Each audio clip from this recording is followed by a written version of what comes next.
¿Qué tal amigos? ¿Cómo están? Bienvenidos a Hora de Hablar. Estamos en este día miércoles 6 de abril del año 2022, en la emisión número 87, en este programa que lo lleva o trata de hacerlo así, de hacer historia y de recordar acontecimientos históricos que han ocurrido y que algunos de ellos nos dejan el recuerdo, la huella de dónde estamos, y otros quizás son para olvidar. La historia es eso, una identidad cultural, tanto económica como de la misma vida. También hay temas relacionados al mundo, que también son de la historia, y que reflejan más o menos lo mismo que ha pasado aquí en Argentina, y también es interesante ver esos temas, obviamente, que no son ajenos a la realidad de antes, quizás. Hace un par de programas atrás he dejado el tema de la monarquía española. Hemos hablado de lo que en sí significa la monarquía. Y hoy vamos a hablar del rey de España, ¿sí? De Fernando VIII, ¿sí? Que es el rey de España. Y por supuesto vamos a ir recorriendo cada pasaje de su historia y de lo que fue esa época. El rey Fernando VIII de España, llamado el Deseado y el rey Felón, nació en San Lorenzo, en el Escorial, el 14 de octubre de 1784 en Madrid, y falleció el 29 de septiembre de 1833. Ocupó personalmente el trono español entre marzo y mayo de 1908, y tras la expulsión del rey intruso, José I Bonaparte, y su vuelta al país, nuevamente desde mayo de 1914 hasta su muerte, exceptuando el breve intervalo en 1823 en el que fue destituido por el Consejo de Regencia. Hijo y sucesor de Carlos IV y María Luisa de Parma, dispuestos por sus partidarios en el motín de Aranjuez, pocos monarcas disfrutaron de tanta confianza y popularidad iniciales entre el pueblo español. Obligado a abdicar en Bayona, pasó toda la guerra de independencia prisionero en Valencay. A pesar de ello, Fernando continuó siendo reconocido como el legítimo rey de España por las diversas juntas de gobierno, el Consejo de Regencia y las Cortes de Cádiz. Ante el avance francés en la península, el vacío del poder conduce a una revolución liberal en América y España que pretende finiquitar el antiguo régimen.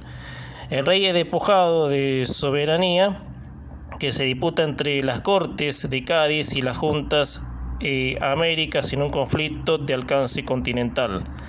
La instalación de unas cortes peninsulares para el conjunto de la monarquía, dentro del marco del liberalismo, enfrentó a las juntas americanas que actuaron en forma autónoma en un proceso que llevaría al conflicto militar, la formación de congresos constituyentes y la proclamación de la independencia.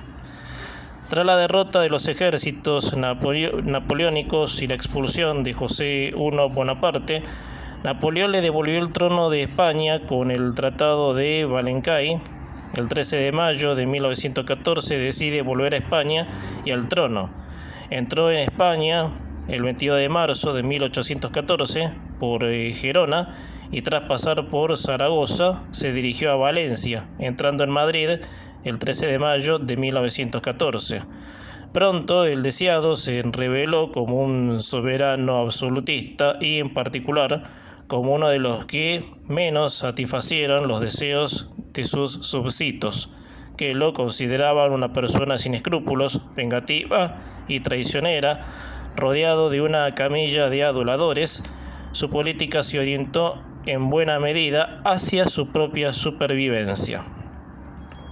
En la ciudad de Valencia, el 4 de mayo de 1914, firmó el decreto de supresión de la Constitución de Cádiz y la legislación de las Cortes, restaurando el absolutismo entre 1914 y 1820 y persiguiendo a los liberales. Tras 6 años de guerra, el país y la hacienda estaban devastados y los sucesivos gobiernos fernandinos no lograron restablecer la situación.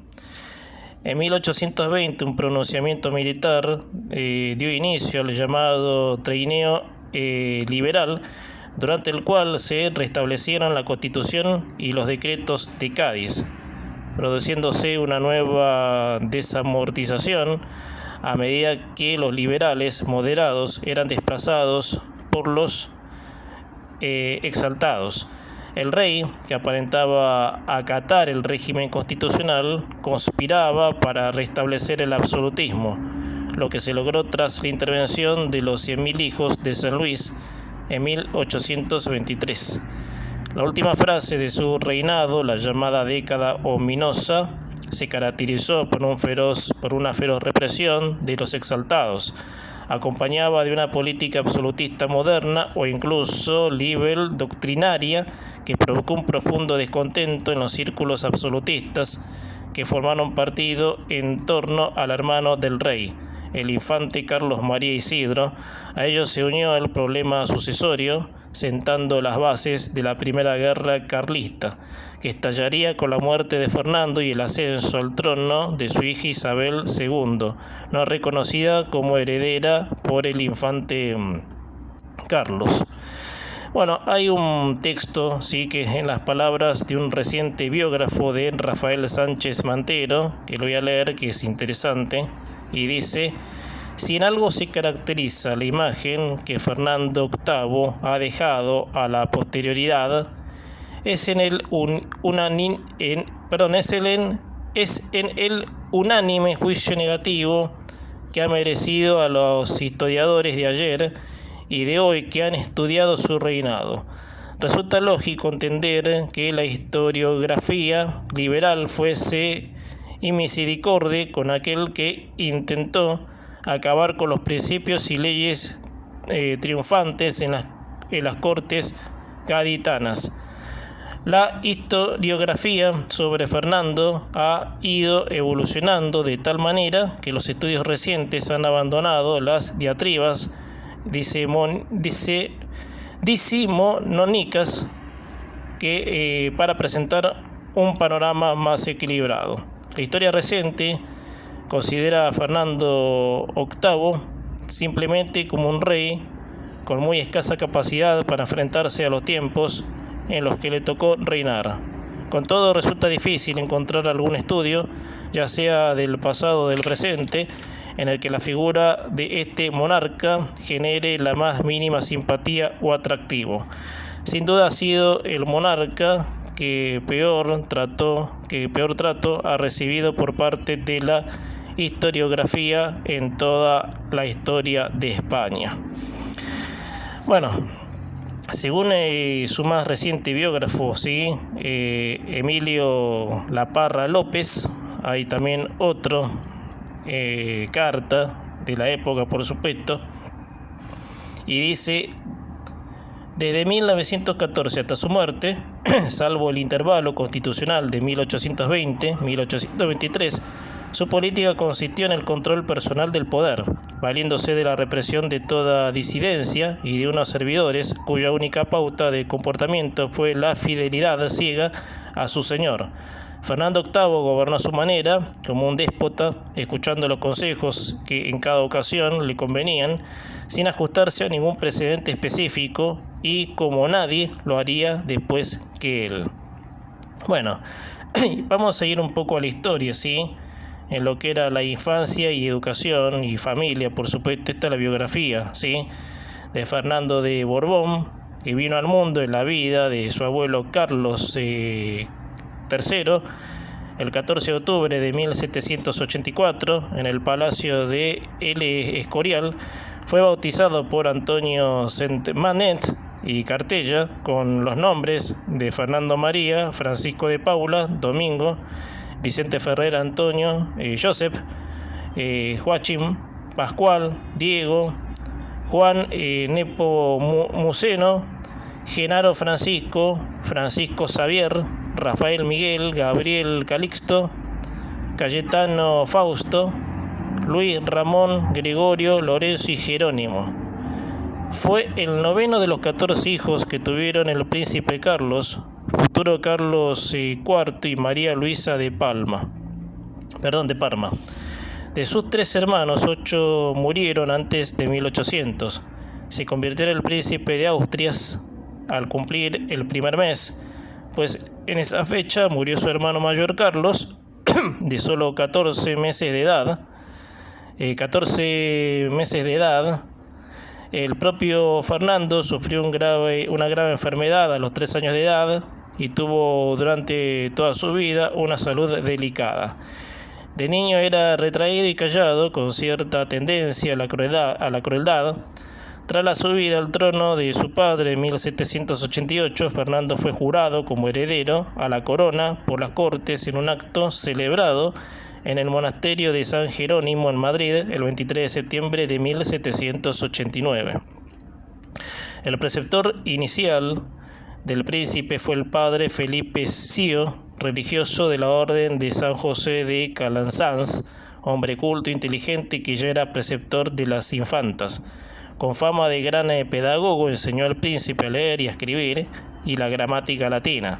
En 1795 el padre Sio fue nombrado obispo de Sigüenza y su puesto pasó a ser ocupado por el canónigo de la Catedral de Badajoz, Francisco Javier Cabrera, quien acababa de ser preconizado obispo de Orihuela.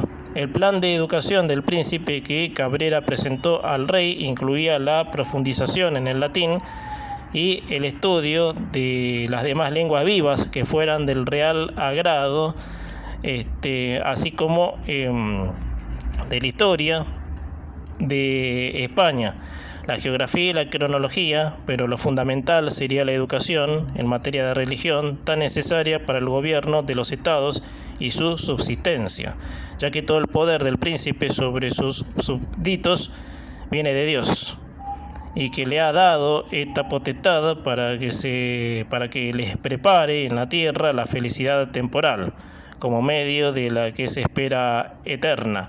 También consideraba fundamental la práctica de aquellas virtudes heroicas que hacen a los reyes amados de Dios y de sus vasallos. Una propuesta que coincidía con el ideal educativo de los ilustrados españoles. La propuesta de que fuera el obispo Cabrera el sustituto del padre Felipe Sio fue obra del favorito Manuel Godoy, quien asimismo colocó junto al príncipe a otro paisano suyo de Badajoz. El también canónigo ilustrado Fernando Rodríguez de Ledesma, encargado de enseñarles geografía e historia, pero duró poco tiempo a causa de un serio ataque de gota, siendo sustituido por el canónigo Juan Escóiquiz. También a propuesta de Godoy, como maestro de dibujo, Cabrera nombró al pintor Antonio Carnicero, y de latín y de filosofía al sacerdote Cristóbal Bencomo y Rodríguez, quien junto con Escóiquiz fue el profesor más apreciado por el príncipe, además de convertirse ambos en las personas que más influencia ejercieron sobre él. Vamos un poco a lo que es la oposición a Godoy. En 1799 murió el obispo Cabrera, siendo sustituido como preceptor del príncipe por Escóiquiz.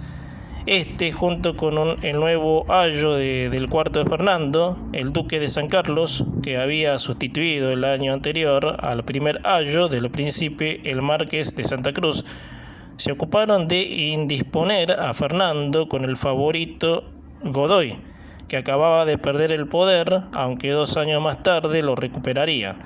El canónigo Escóiquiz, en cuanto cayó Godoy, a quien había adulado para obtener el puesto que tenía en la educación del príncipe de Asturias, se apresuró a escribir un duro alegato contra aquel titulado Memoria sobre el interés del Estado en la elección de buenos ministros.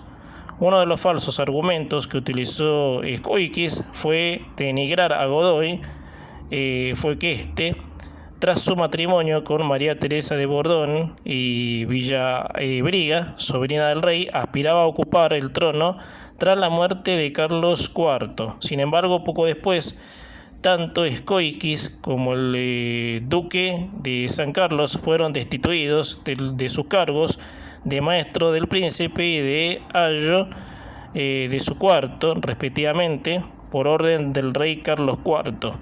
El cargo de ayo pasó al duque de la Roca, hombre de confianza de Godoy. Y vamos, por supuesto, a recorrer, por supuesto. Vamos a adelantarnos un poco a lo que es la primera llegada al trono y las abdicaciones de Bayona, ¿sí? Estoy adelantando porque es mucho, ¿no? Acá te hice un resumen de la oposición a Godoy, ¿sí? Y vamos ahora, por supuesto, a la primera llegada al trono y las abdicaciones de Bayona. Poco después, en marzo de 1808, ante la presencia de tropas francesas en España, dudosamente respaldadas por el Tratado de Fontainebleau, la corte se trasladó a Aranjuez como parte de un plan de Godoy para trasladar a la familia real a América desde Andalucía si la intervención francesa así lo requiriese. El día 17, el pueblo, instigado por los partidarios de Fernando, asaltó el palacio de Godoy, aunque Carlos V se las agarró para salvar la vida de su favorito, acción en la que Fernando tuvo un papel crucial. Abdicó en favor de su hijo el día 19, enfermo, desanimado e incapaz de afrontar la crisis. Estos hechos son los que se conocen como Motín de Aranjuez. Por primera vez en la historia de España, un rey era desplazado del trono por las maquinaciones de su propio hijo, con la colaboración de una revuelta popular. Fernando volvió a la corte, donde fue aclamado por el pueblo de Madrid, que celebró no solo su advenimiento, sino también la caída de Godoy. En otros puntos del país también se celebró el cambio de rey, que se esperaba enderezase la situación. Fernando se apresuró a formar un nuevo gobierno compuesto por sus partidarios y a proscribir a los seguidores de Godoy. Sin embargo, las tropas francesas al mando de Joaquín Murat ya habían ocupado la capital el día anterior, el 23 de marzo. Vamos un poco ahora a los monarcas con Napoleón. El dispuesto rey y su esposa se pusieron bajo la protección de Napoleón y fueron custodiados por las tropas de Murat, quien por su parte albergaba esperanzas de ser encumbrado rey de España por el embajador, quien sin embargo tenía otros planes. Envió a un colaborador de su máxima confianza, el general Savary, para que comunicase a Murat su decisión de otorgar el trono de España a uno de sus hermanos y para que llevase a Francia poco a poco a la familia real al completo y a Godoy. Fue Savary quien convenció a Fernando de la convivencia de acudir al encuentro del emperador que viajaba de París a Madrid, a lo que el rey accedió con la esperanza de que Napoleón lo reconociese y respaldase como rey de España. Antes de partir, Fernando nombró una junta de gobierno que debía gestionar los asuntos de Estado en su ausencia. En un principio la entrevista debía celebrarse en Madrid, pero Napoleón, aduciendo asuntos imprevistos de gran urgencia, fue fijando lugares más al norte para cortar el tiempo de viaje desde Francia. La granja de San Ildefonso, Burgos, San Sebastián. Finalmente Fernando VIII acudió a Bayona para asegurarse de que los franceses empleaban la velada amenaza de no reconocer la abdicación de Carlos IV y de sostener a contra Fernando. El 20 de abril pasó la frontera, aunque aún no lo sabía. Acababa de caer prisionero. Fue el inicio de un exilio que duraría 6 años, una prisión disimulada en un palacio de cuyas inmediaciones no podía salir, y con la promesa siempre postergada de recibir grandes cantidades de dinero, Carlos V había abdicado en Fernando VIII a cambio de la liberación de Godoy, y Napoleón lo había invitado también a Bayona con la excusa de conseguir que Fernando VIII le permitiese volver a España y recuperar su fortuna, que le había incautado. Ante la perspectiva de reunirse con su favorito e interceder a su favor, los reyes padres solicitaron acudir también dicha reunión. Escoltados por tropas francesas, llegaron a Bayona el 30 de abril, 2 días más tarde. En Madrid el pueblo se levantaría con armas contra los franceses, dando lugar a los hechos del 2 de mayo de 1808 que marcan el comienzo de la Guerra de la Independencia Española. Entre tanto, la situación en Bayona estaba adquiriendo tintes grotescos. Napoleón impidió la llegada de Godoy hasta que todo estuvo consumado, de forma que no pudiese aconsejar a la familia real española, que demostró ser sumamente torpe. A Fernando VIII le dijo que la renuncia al trono de su padre, producida tras el motín de Aranjuez, era nula, ya que se había hecho bajo coacción, por lo que le exigió que devolviese su trono. Su propia madre, en su presencia, le había pedido a Napoleón que fusilase, por lo que le había hecho a Godoy, a ella y a su esposo. Napoleón obligó a Carlos IV a cederle sus derechos al trono a cambio de asilo en Francia para él, su mujer y su favorito, Godoy, así como una pensión de 30 millones de reales anuales. Como ya había dedicado anteriormente a favor de su hijo, consideró que no cedía nada. Cuando llegaron a Bayona las noticias del levantamiento de Madrid y su represión, Napoleón y Carlos IV presionaron a Fernando para que reconociese a su padre como rey legítimo. A cambio recibiría un castigo y una pensión anual de 4 millones de reales, que nunca cobró en su totalidad. Aceptó el 6 de mayo de 1808, ignorando que su padre ya había renunciado en favor del emperador. Finalmente Napoleón otorgó los derechos a la corona de España a su hermano mayor, quien reinaría con el nombre de José Bonaparte. Esta sucesión de traspasos de corona española se conoce con el nombre de abdicaciones de Bayona. No se trataba solo de un cambio dinástico. En una proclama a los españoles el 25 de mayo, Napoleón declaró que España se encontraba frente a un cambio de régimen con los beneficios de una constitución sin necesidad de una revolución previa. A continuación, Napoleón convocó en Bayona una asamblea de notables españoles. La Junta Española de Bayona, aunque la asamblea fue un fracaso para Napoleón, solo acudieron 75 de los 150 notables previstos. En 9 sesiones debatieron su proyecto y con escasas rectificaciones aprobaron en julio de 1808 el estado de Bayona. Mientras tanto, Fernando VIII vio como el emperador ni siquiera se molestaba en cumplir su acuerdo e intentaba al antiguo soberano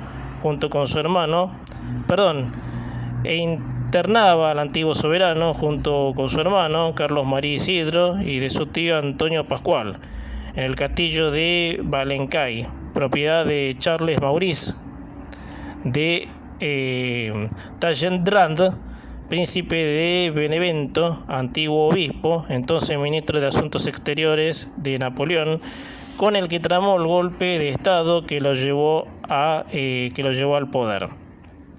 Allí los recibió el 10 de mayo. Valencay era una propiedad rústica junto a un pueblo de unos 2.000 habitantes, aislada en el centro de Francia, a unos 300 kilómetros de París. Fernando permanecía en Valencay hasta el final de la Guerra de la Independencia. Sin embargo, sus condiciones de cautiverio no fueron muy severas. El rey y su hermano recibían clases de baile y música salían a montar o a pescar y organizaban bailes y cenas. Disponían de una buena biblioteca, pero bueno, como te decía, disponían de una buena biblioteca y se me tildó la página, pero bueno, vamos a ver otras, porque es muy largo esto, ¿no? Voy a aprovechar estos minutos que me quedan, que son 5, para redondear de esta manera, ¿no? De lo que fue el reinado. Bueno, primer senexinio absolutista. Durante la primera etapa del reinado, entre los años 1814 y 1820, el rey restableció el absolutismo anterior al periodo constitucional. La tarea que aguardaba a Fernando era extremadamente compleja. La economía del país había sufrido grandes estragos y a ello había que añadir la división política de la población. El país se hallaba en la miseria y había perdido toda su importancia internacional. La nación, que había perdido 1 millón de habitantes, de los 12 con los que contaba por entonces, había quedado arrasada por los largos años de combates a las difíciles comunicaciones con América, que se sufrían ya a fines del siglo anterior, que se unió una honda deflación causada fundamentalmente por la guerra contra los franceses y la de la independencia de los territorios americanos. La pérdida de esos tuvo 2 consecuencias principales: agudizar la crisis económica por la pérdida de los productos americanos, del metal para moneda y del mercado que suponían para los productos ibéricos, y despojar el reino de su importancia política, relegándolo a un puesto de potencia de segundo orden. Pese a haber contribuido sustancialmente a la derrota de Napoleón, España tuvo un papel secundario en el Congreso de Viena y en los tratados Fontainebleau y París. Fernando había tenido que contar con unos ministros excepcionalmente capaces para poner orden en un país devastado por 6 años de guerra, pero apenas contó con un par de estadistas de cierta talla. Tampoco él mismo demostró estar a la altura de los gravísimos problemas que aquejaban al país. La inestabilidad del gobierno fue constante y los fracasos a la hora de resolver adecuadamente los problemas determinaron los continuos cambios ministeriales. Bueno, esto fue un recorrido por los reyes de España, ¿sí? Y bueno, en su impronta, que era quedarse con el poder. Era lo que dominaba el territorio español antes de la revolución, ¿sí? De los acuerdos que había para declarar a ese país libre, obviamente, que hoy se sigue usando, Hoy hay un rey de España, ¿sí? Más o menos se sigue esa tradición, absoluta, que, bueno, por supuesto no permite del todo tener una vigencia de Estado de Derecho, pero bueno. Sin embargo, es un país que más o menos creció dentro de eso, pero siempre hay algún dejo para fijarse en la antigüedad, y bueno, y eso por supuesto se sigue manteniendo como una tradición que no se puede no se puede demoler, no se puede pensar de otra manera quizás, pero bueno, el mundo obviamente es más fuerte, el avance del mundo, y bueno, y esto por supuesto son tradiciones que, bueno, no van quedando atrás en este caso.